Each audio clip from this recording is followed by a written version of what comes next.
শব্দ, নামাজ পড়তেছি তখন কানে বাজে, কি রে আজান হচ্ছে, যুবকের কলবের মধ্যে মসজিদের আকর্ষণ নাই, কিসের আকর্ষণ নাই?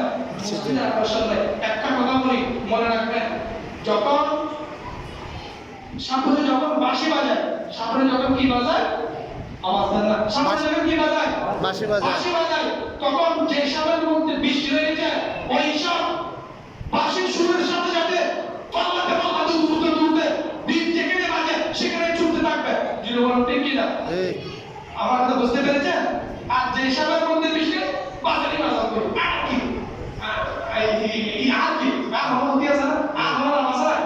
যে কলমের মধ্যে ঈমান রয়েছে, যে কলমের মধ্যে আমার রাসূলের মহব্বত রয়েছে, ওই কলম যখন আযান শুনে আযানের সাথে সাথে মসজিদে যাওয়ার জন্য, মসজিদে উপস্থিত হওয়ার জন্য, মসজিদে সবার আগে আগে যাওয়ার জন্য বেকুল হয়ে যাবে, অস্থির হয়ে যাবে। জীবন ঠিক কিনা? আর যে কলমে ঈমান নাই, ওই কলম মোবাইল চেকিং এ ধরলে না, গেম খেলে শেষ করা, কর্মকার একটা ভুল করা, সাহাবা খানা হারে না, আস্তে আস্তে যাইবে। তাহলে বোঝা যাবে আপনার কলমের মধ্যে নূর নাই, আপনার কলমের মধ্যে কি নাই? ওই সাপের মধ্যে বিষ নাই। যে সাপ সাপের সুরে আসে না, আর আপনার মসজিদে আসেন না, আপনার কলমের মধ্যে নূর নাই, কি নাই? নূর নাই। এখন দেখবেন আমাদের দেশে সাপের বিষ লক্ষ লক্ষ কোটি কোটি টাকা খেয়েছে সাপের বিষ, আর একবারে সোনার দাম কয় টাকা? 2 লাখ টাকা বর্তমান বলতেছে যে এরকম বলতেছে আর কি।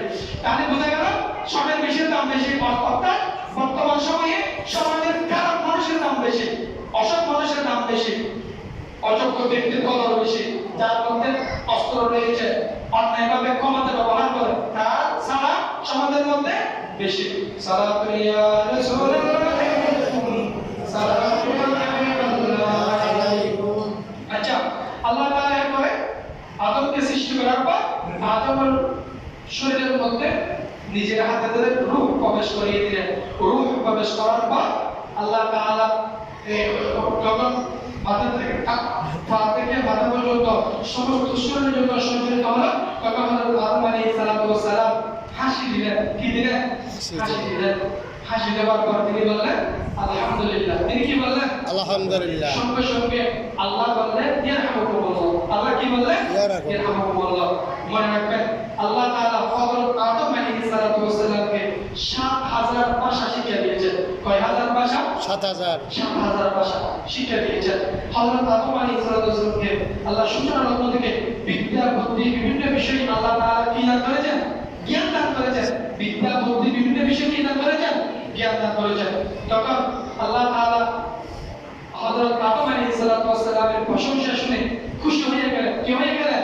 খুশি হয়ে গেলেন। খুশি হয়ে আল্লাহ তাআলা হযরত আদম আলাইহিস সালামকে ফেরেশতাদের দিকে উপস্থিত করলেন, ফেরেশতাদের সামনে বললেন, তুমি ফেরেশতাকে হযরত আদম আলাইহিস সালামকে বললেন, আপনি ফেরেশতাদেরকে সালাম দিন। কি দিন? সালাম দিন। মুসলমানের দেখা হলে সর্বপ্রথম আগে কি? সালাম। কথার আগে সালাম। কথার আগে সালাম, দেখা হলে সালাম, সালাম কালামের আগে বলো। কবি বলেছেন, কি বলেছেন?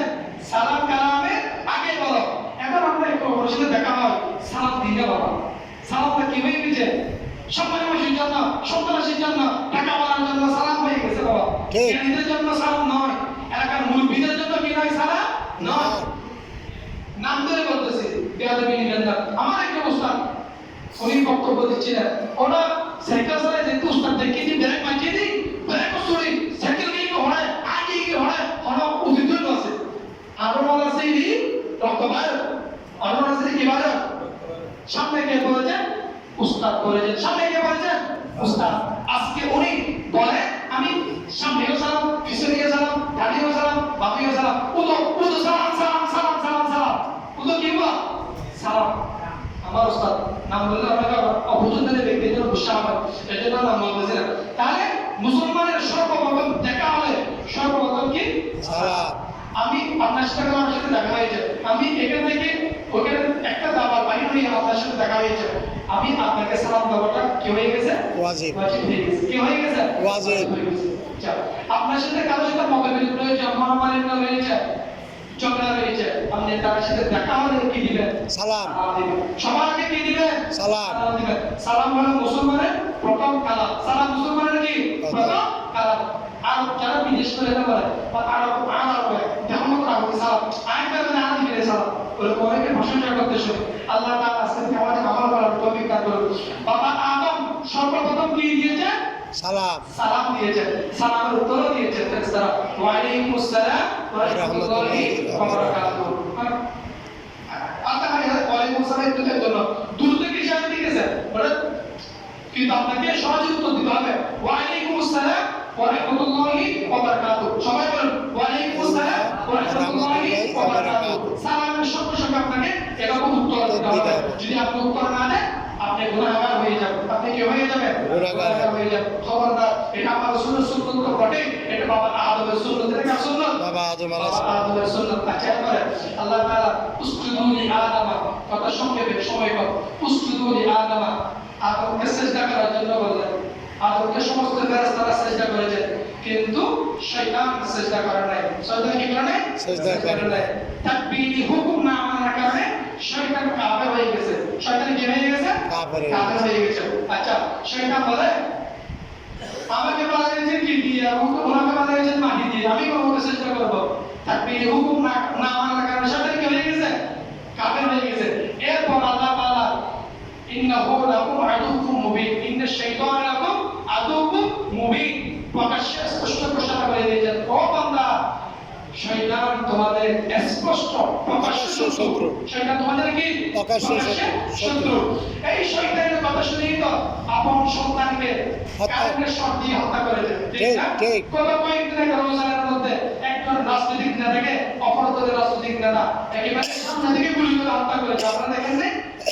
আর কিছুদিন আগে আপনারা দেখেছেন আমাদের রানীহাট লোকায় একজন ছিল জায়গা দখলের জন্য গিয়েছিল। বাবা কি দখল? কুমিরে ছিলেন না জায়গা দখলের জন্য গেছিল। একেবারে মেয়েরে তক্তা বানিয়ে দিয়েছে। মেয়েরে কি করে দিয়েছে? তক্তা বানিয়ে দিয়েছে। তারা শয়তানের পথ অবলম্বন করেছিল। তারা কিসের পথ অবলম্বন করেছিল? শয়তানের পথ। আল্লাহ বলেছেন শয়তান কাফের। শয়তান কি? কাফের। শয়তান সমস্ত মুমিনের প্রকাশ্য শত্রু। সমস্ত মুমিনের কি? প্রকাশ্য শত্রু। আচ্ছা এরপরে আল্লাহ তাআলা হযরত আদম আলাইহিস সালাতু ওয়াস সালাম থেকে জোড়া জোড়া এই প্রায় 40 জন সন্তান জন্ম দিয়েছেন। হযরত শীস আলাইহিস সালাতু ওয়াস সালাম সহ 41 জন সন্তান। হযরত আদম আলাইহিস সালাতু ওয়াস সালাম দুনিয়া থেকে ইন্তেকাল হওয়ার সময় প্রায় 40,000 সন্তান রেখে তিনি দুনিয়া সফর শেষ করেন। সুবহানাল্লাহ সুবহানাল্লাহ। সন্তান 40,000 কয়হাজার? 40,000 সন্তান দুনিয়াতে রেখে উনি দুনিয়া থেকে তশরীফ নেন। এরপরে একটা বলেছিলাম আদম সৃষ্টি, আরেকটা বলেছিলাম কি সৃষ্টি? মানব সৃষ্টি। বিসমিল্লাহির রহমানির রহিম। সুম্মা খালাকানান নুতফাতা আলাকাতান ফাখালাকনাল আলাকাতা মুযগাতান ফাখালাকনাল মুযগাতা ইদামান ফাকাসাওনাল ইদামা লাহমা। ওই আয়াতটা খুব তাড়াতাড়ি নাই, কিন্তু আমরা শুরু থেকে এই আয়াতটা মানব সৃষ্টির এই আয়াতটা আল্লাহ তাআলা নিখুঁতভাবে একেবারে কোরআনে নিখুঁতভাবে এই বিষয়টা তুলে ধরেছেন। কিভাবে? সর্বপ্রথম 40 দিন আল্লাহ তাআলা রক্তপিণ্ড জমাট বাঁধেন। জমাট বাঁধে কি? রক্ত। এরপরে জমাট বাঁধে রক্তপিণ্ড। এরপরে অস্তিত্ব পর্যায়। এরপরে গোশত মাংস পরিপূর্ণ হয় একজন মানুষ। কয়টি ধাপ? 4টি ধাপ। কয়টি ধাপ? প্রথম নম্বরে জমাট বাঁধা রক্ত। রক্তের একটা কি হয়? বিন্দু হয়। দ্বিতীয়বার হয় রক্তপিণ্ড। এরপরে হয় অস্তিত্ব পিণ্ড, অর্থাৎ দেহ হবে। এরপরে কি হবে? অস্তিত্ব পিণ্ড হবে। এরপরে গোশত মাংস হবে। এরপরে আল্লাহ নিজের হাতে ধরে একটা রূহ সেখানে ঢুকিয়ে দিবেন। সুবহানাল্লাহ। ঢুকিয়ে দিবেন। আপনার মেয়ে হয়েছে, আপনি নারাজ হবেন না। ওই রূহটা যে মেয়েটা আপনার ঘরে এসেছে, ওই রূহটা আল্লাহ নিজের হাতে ধরে তার মধ্যে প্রবেশ করে দিয়েছেন। সুবহানাল্লাহ। অনেকে দেখা যায় মেয়ে হলে মানে একটু নারাজ হয়। আস্তাগফিরুল্লাহ। আমার রাসূল তো কন্যা সন্তানের বাবা। আমার রাসূল কি কিসের বাবা? কন্যা সন্তানের বাবা। আপনি কন্যা সন্তানের বাবা হয়ে যান, আমার রাসূলের দ্বারা অন্তর্ভুক্ত হয়ে যান। সুবহানাল্লাহ। সুবহানাল্লাহ। অনেকে কন্যা সন্তান একটু মানে অন্তরটা থেকে হয়ে যায়। আরে বাবা, যে কন্যা সন্তান সুস্থভাবে আপনার ঘরের মধ্যে এসেছেন, ওই কন্যা সন্তানের রূহটাও আল্লাহ নিজের হাতে প্রবেশ করিয়েছেন। আপনার রূহটা যেভাবে প্রবেশ করিয়েছেন, আপনার কন্যা সন্তানের রূহটা আল্লাহ সেভাবে কি করিয়েছেন? প্রবেশ করিয়েছেন। সালাতু ইয়া রাসূলুল্লাহ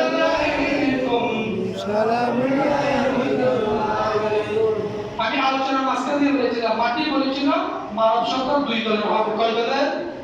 একদল জান্নাতে হবে আর একদল জাহান্নামে হবে। আচ্ছা, হরিণের মধ্যে মৃগ নাভি কস্তুরীর বিষয়টা আপনারা হয়তো ওয়াজের মতো করে একটা আলাদা বিষয় কিন্তু আমার সময় কম বলতে পারবো না। কিছু কিছু হরিণের মধ্যে কস্তুরী, কস্তুরী মানে বেশটা আম্বরের মতো খুশব পাওয়া যায়। সুবহানাল্লাহ। ওই কস্তুরী জাতীয় হরিণ আর এমনি সাধারণ হরিণ, দুই হরিণ কি এক না? কস্তুরী যে হরিণের মধ্যে রয়েছে ওই হরিণের দাম কোটি কোটি টাকা। হরিণের দাম কি কোটি কোটি কোটি টাকা। মেগা যাকে বলা হয় কস্তুরী রাস্তায় এমনি সাধারণ হরিণ কিন্তু তেমন দাম নয়। আমাদের মন্দিরে দাওয়াতের অনেকে ব্যবস্থা করে হরিণের মাংস ব্যবস্থা করবো, মন্দিরে হাওয়া করলে মন্দিরে অতিথিরা হরিণের মাংস দেওয়া স্পেশাল বিয়ের মুষ্টি করতে করতে 10 বার ভ্রমণ বিস্কার করছে। আর না আর কি করতে চায় কার জন্য? বিয়ের গোষ্ঠীর জন্য। কার জন্য?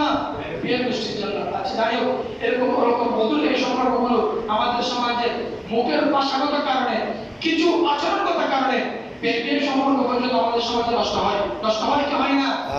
ধৈর্য না থাকার কারণে, সবর না থাকার কারণে, উত্তম আদব না থাকার কারণে, আমানতদার না থাকার কারণে এসব সম্পর্ক যদি আপনি নষ্ট করেন, এসব সম্পর্কের কারণে আল্লাহ আপনাকে জান্নাত দিবেন না। এসব সম্পর্ক পাওয়ার কারণে নিজের মেয়ের শাশুড়ির সাথে আপনার সাথে ভালো কানেকশন, ভালো সম্পর্ক, নিজের পুত্র বধূর পরিবারের সাথে আপনার সাথে খারাপ সম্পর্ক, তাহলে আপনি মুসলমান হিসেবে আপনি আমানতকে রক্ষা করেছেন?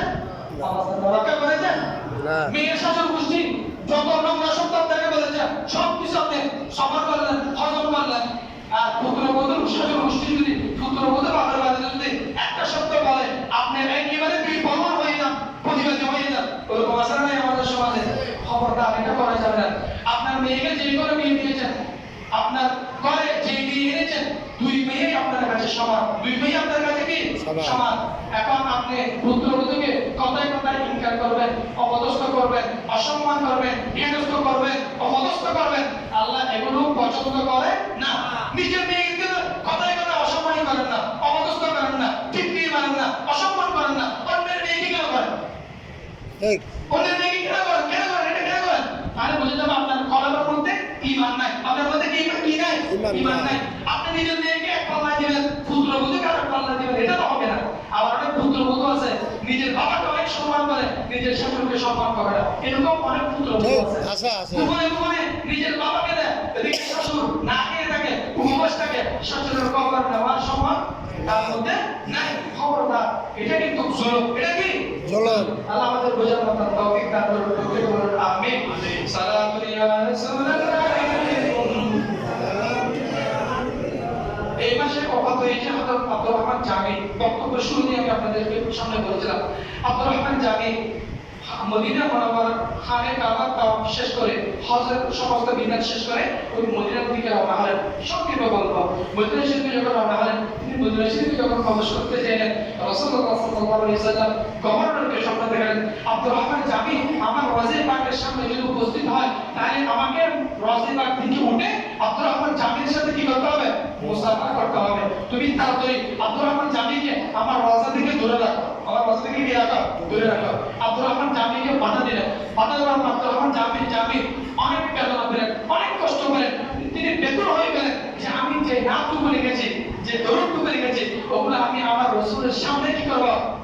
পাঠ করব। আমার রাসূলের সামনে কি করব? পাঠ করব। এটা শোনার পর উনি গভীর রাতে একেবারে গভীর অন্ধকারে আমার রাসূলের রওজা পাকে যাওয়ার জন্য আবার উদ্যোগ দিলেন। তিনি পথ চলতে লাগলেন। আবার গভর্নরকে আল্লাহ রাসূল হুকুম করলেন, আব্দুর রহমান জামি আমার রওজার পাশাপাশি চলে এসেছে, খুব তাড়াতাড়ি তুমি আব্দুর রহমান জামিকে কি করো? আটক করো। কি করো? আটক করো। আব্দুর রহমান জামিকে আমার রওজার পাশে আসতে দিলে না। এটা শোনার পর আব্দুর রহমান জামিকে গভর্নরকে আটক করলেন। গভর্নর আটক করে যখন জেলখানায় বলে ফেললেন, তখন আল্লাহ রাসূল আবার গভর্নরকে স্বপ্ন দেখলেন, এই গভর্নর, তুমি আমার আব্দুর রহমান জামিকে জেলখানায় বললে কেন? আব্দুর রহমান জামি যখন অপরাধ করে নাই, আব্দুর রহমান জামি আমার উপর নাম লিখেছেন, আমার উপর কি লিখেছেন? নাম লিখেছেন। ওই নাম যদি সে আমার রওজা পাকের সামনে তেলাওয়াত করে, আমি আব্দুর রহমান জামির সামনে সুশরীরে সাক্ষাৎ পাওয়ার জন্য কি হয়ে যাবে? বেকুল হয়ে যাব। কি হয়ে যাব? বেকুল হয়ে যাব। আমি যদি সরাসরি আব্দুর রহমান জামির সাথে মোলাকাত করে জমিনের মধ্যে ফাতনা সৃষ্টি হবে। কি হবে? সৃষ্টি হবে।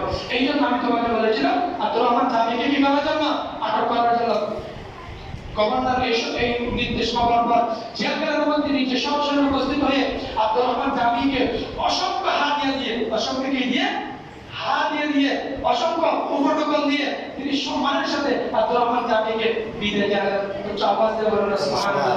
এই মাসে হযরত ইমাম মালিক, ইমাম হাম্বলি, আব্দুর রহমান জামি সহ হযরত গৌসুফাক আব্দুল কাদের জিলানী সহ অসংখ্য আল্লাহর নেক বান্দা, আল্লাহর নেক ওলি, আল্লাহর প্রিয় বান্দা ওফাত হয়েছে।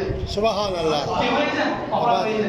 যখন হযরত গৌসুল আজম আব্দুল কাদের জিলানী ফাতিহা ইয়াসুম আদায় করবেন, পালন করবেন, ওনাদের সকলের নাম নিয়ে আব্দুর রহমান জামি সহ এবং মালিক সহ সকলের নাম নিয়ে কি করে দিবেন? দোয়া করে আমরা গজল। আচ্ছা আচ্ছা, সালাতু ইয়া রাসূলুল্লাহ